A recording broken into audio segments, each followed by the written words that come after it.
Cambiamos de asunto y vamos a aprovechar que tenemos a un tico en la mesa, un costarricense.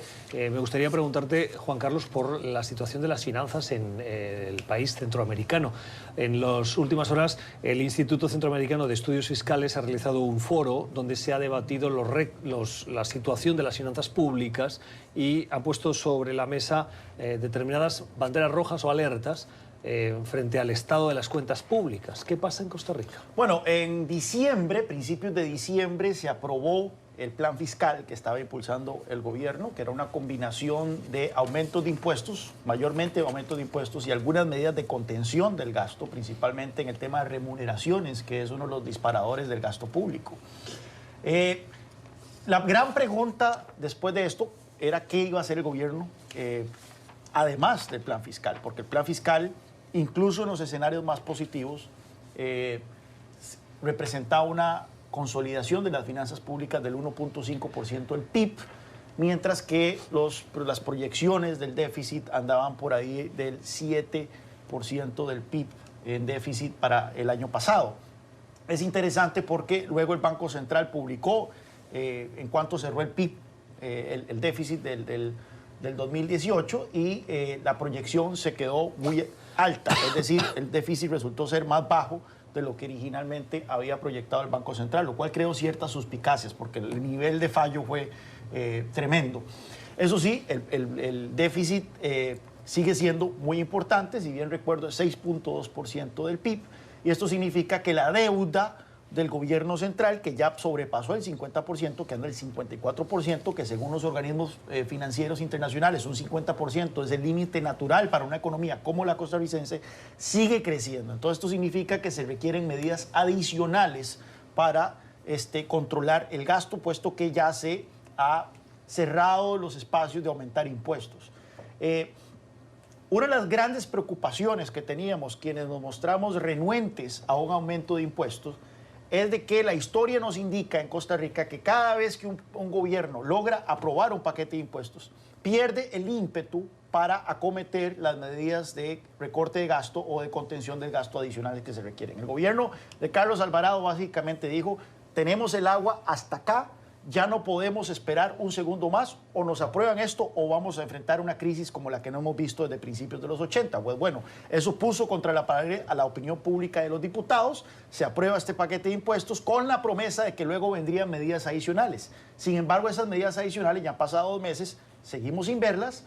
El gobierno ahora está hablando de la aprobación de eurobonos. Eurobonos es endeudamiento externo, en el orden del 10 puntos porcentuales del PIB, lo cual dispararía la deuda externa de Costa Rica.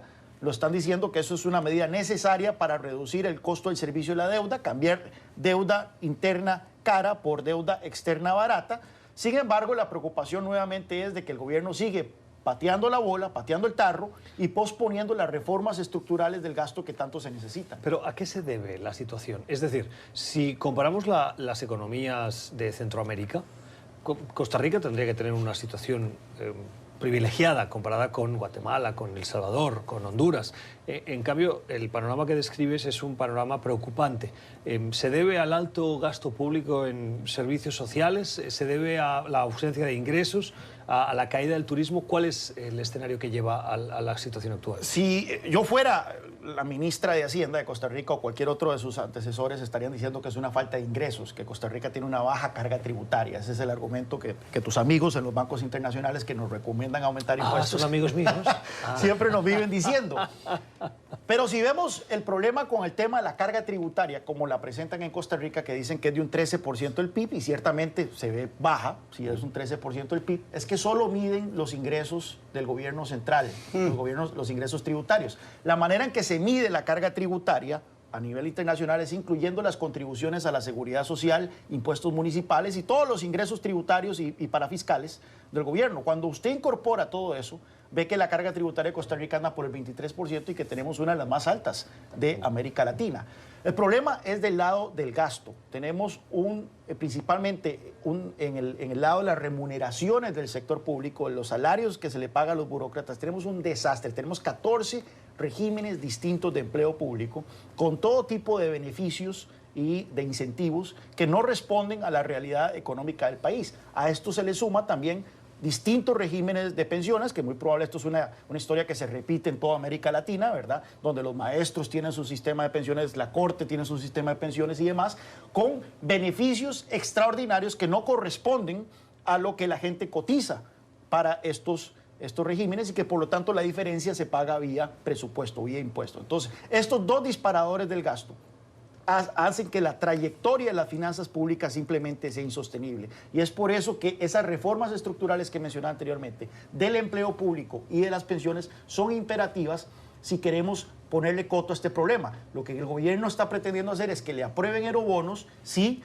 va a mitigar la situación en el corto plazo, tal vez, pero lo único que va a hacer es dejarle la bronca a próximos gobiernos.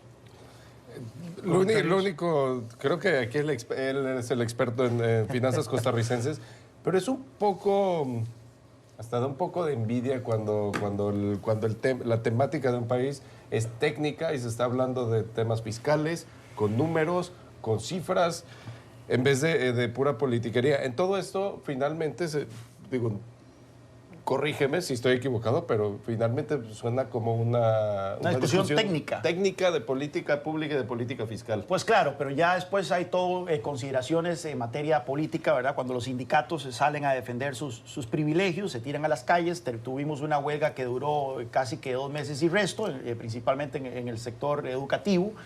No es fácil, ¿verdad? Y más cuando ya uno tiene el agua hasta el cuello o hasta la nariz, como lo tenemos en este momento. Suena un poco a chalecos amarillos. Bueno,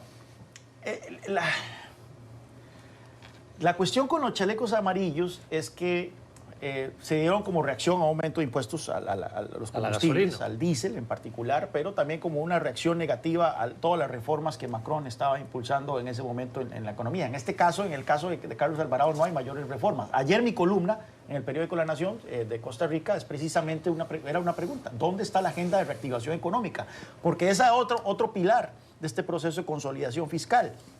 La evidencia es contundente en que una economía que crece a un buen ritmo es una economía que genera ingresos fiscales. Mayor actividad económica significa más impuestos, más ingresos tributarios. Pues bueno, la economía se está desacelerando de una manera importante y el gobierno por ninguna parte está introduciendo medidas para tratar de incentivar la economía. Cerramos, Pepe. No, simplemente diría que Juan Carlos es un experto y sin duda algunos en América Latina verían con, pues, ¿cómo se dice?, con envidia el grado de recaudación de impuestos en Costa Rica.